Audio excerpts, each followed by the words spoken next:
அது எப்பேற்பட்ட பிரச்சனையாக இருந்தாலும் சரி, நான் சொல்கிறது நிச்சயமாக நடக்கும். ஒரு லைஃப்பில் நீங்கள் ஃபாலோ பண்ணிப்பார்.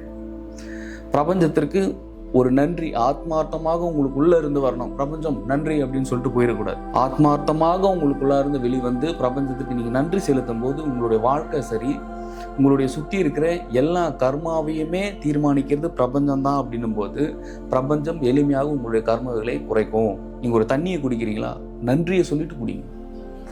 இறைவா, பிரபஞ்சமே, எனக்கு இந்த தண்ணியை நான் இப்போ குடிக்கிறேன், இது உன்னுடைய உயர் கருணையில் தான், உன்னுடைய பேர் அருளில் தான் நான் இந்த தண்ணியை குடிக்கிறேன்.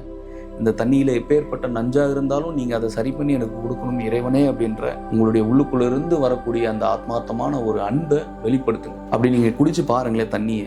நீங்கள் செய்கின்ற ஒவ்வொரு செயல்களிலுமே நீங்கள் பிரபஞ்சத்தை முன்னிறுத்தி, நீங்கள் இறைவனை முன்னிறுத்தி நீங்கள் செய்யக்கூடிய ஒவ்வொரு செயல்களிலுமே இறைவன் உங்களுக்கு கூட உறுதுணையாக இருப்பார்.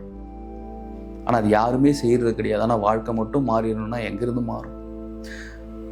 உங்களை சுற்றி நடக்கிற எல்லா விஷயமுமே இந்த பஞ்சபூதங்களை சுழன்றுக்கிட்டு, இந்த பஞ்சபூதங்கள்ல இருந்து தான் எல்லாமே பிறப்பிக்கிறது. உணவா, நெருப்பு இல்லைன்னா உணவு கிடையாது. சாப்பிடக்கூடிய உணவு உற்பத்தி ஆகணும்னா பஞ்சபூதங்கள் ஒன்றான நீரினுடைய பிச்சை இருக்கணும். சரி, நீர் இருந்தாலும் கீழே பூமின்னு ஒன்று இருக்கணும், விளைய வைக்கிறது. உயிர் வாழ காற்று இருக்கணும். அப்போ இறைவன் எப்பேற்பட்ட பொக்கிஷங்களை நம்மளுக்கு கொடுத்துருக்காரு, இறைவன் எப்பேற்பட்ட ஒரு வாழ்க்கையை நம்மளுக்கு கொடுத்துருக்காரு. அப்போ இப்பேற்பட்ட பிரபஞ்சத்திற்கு நம்ம நன்றி செலுத்துறதுல என்ன குறைஞ்சா போயிருப்போம்?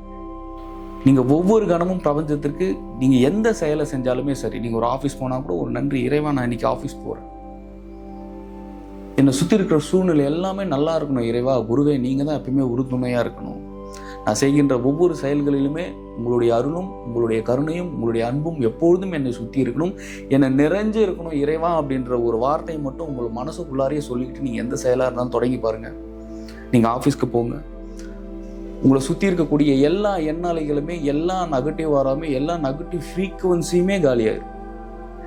இது ஒவ்வொருத்தருமே நீங்கள் யாரும் அதை ஃபாலோ பண்ண மாட்டீங்க. இதான் மிகப்பெரிய பிரச்சனை. அதை மாற்றக்கூடிய ஒரு வல்லமையும் சக்தியும் குருவுக்கும் பிரபஞ்சத்திற்கும் இறைவனுக்கும் மட்டுமே தான் இருக்குது அப்படின்றத ஒவ்வொருத்தரும் உங்களுடைய வாழ்க்கையில் ரியலைஸ் பண்ணுங்க.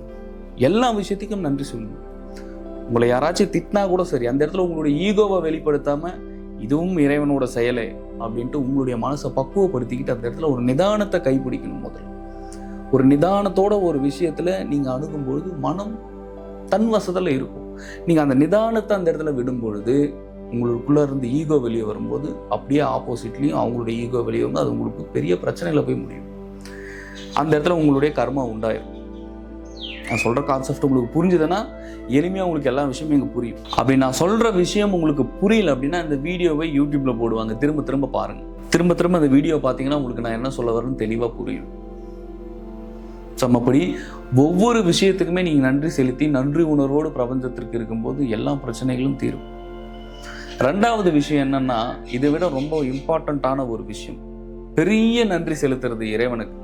அதாவது உங்களுக்கும் தான். சீக்கிரமாக கர்மா காலி ஆயிடணும், சீக்கிரமாக தன்னுடைய வாழ்க்கையை அடுத்த கட்டத்துக்கு போகணும், ஒரு அப்டேட்டுக்கு என்னோட லைஃப் போகணும் அப்படின்னு நினைக்கிறவங்க சிம்பிள், தியான பயிற்சிகளை மேற்கொள்ளணும். சித்தர்களும் யோகிகளும் ஞானியர்களும், ஏன் சிவபெருமானே தவம் செஞ்சு தான் அவருக்கு உண்டானதை எடுத்துக்கிட்டார். அவருக்கு உண்டானதை பிரபஞ்சத்துக்கிட்ட இருந்து உங்களுக்கு கொடுக்குறார். இங்கே எல்லாமே தவத்தில் தான் இருக்கு. எந்த டைமை மிஸ் பண்ணுமோ மிஸ் பண்ணாதோ இருக்கிற எல்லா ஜீவராசிகளுமே பிரம்ம முகூர்த்தத்தில் எழுந்துரும். நீங்கள் பாருங்கள், காலம் மாறிடுச்சு, எல்லாம் மாறிடுச்சு அப்படின்றீங்க.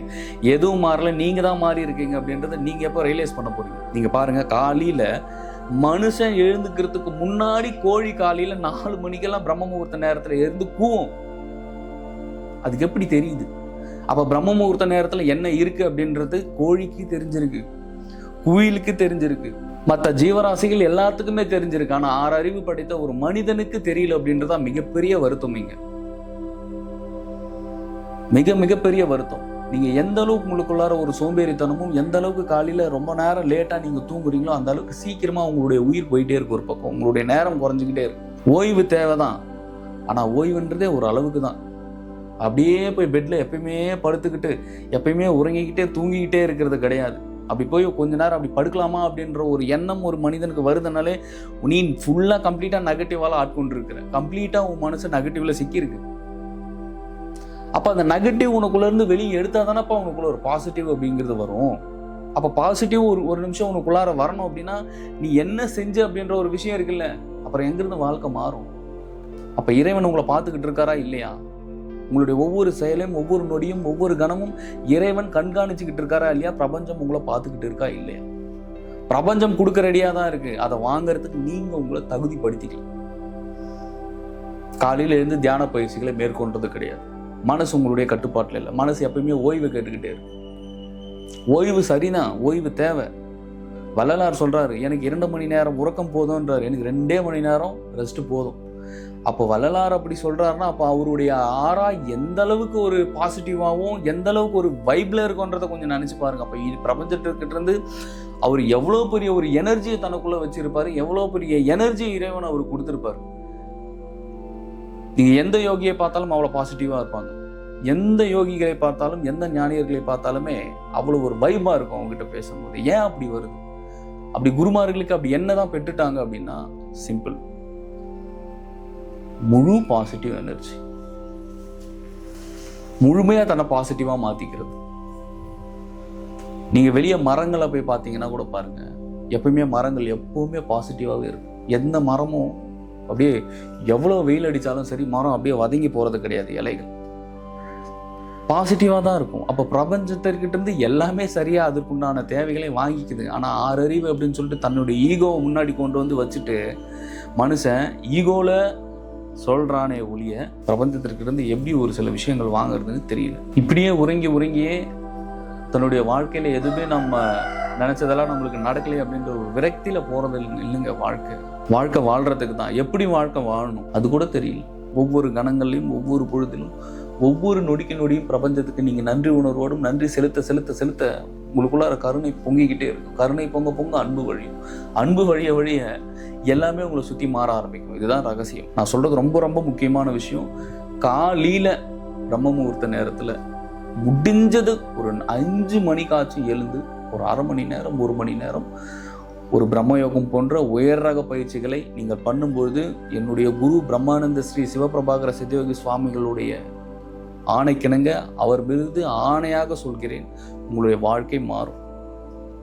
இந்த 2 வழிகள் தான் இருக்கு. அதிகாலையில் எழுந்து பிரபஞ்சத்திற்கு நன்றியோடு எப்பொழுதும் நன்றி செலுத்திக்கிட்டே இருக்கிறது ஒரு விஷயம்.